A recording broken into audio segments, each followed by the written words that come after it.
आपल्या भागातले विरोधी पार्टीचे एक आंतरराष्ट्रीय नेते आहेत. खालचं काय तुमचं आमचं बोलतच नाही. शहरातली धूळ नाही, रस्ता नाही, खड्डा नाही. डोनाल्ड ट्रम्प अमेरिकेचा अध्यक्ष आता खाल्लं नाही. काल तुम्ही बघा, मी सांगतोय ते तुम्ही बघा, तपासा. काल काय बोलले? 175 कोटीचे रस्ते आणले, 230 कोटीचे अमुक आणले, लाखात हजारात तर भानगडच नाही.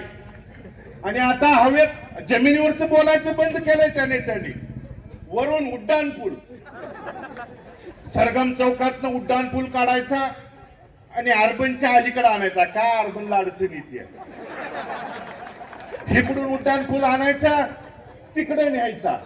आता जमिनीवरचं, खड्ड्यावरचं, रस्त्यावरचं धुळीचं बोलायचं बंद केलंय.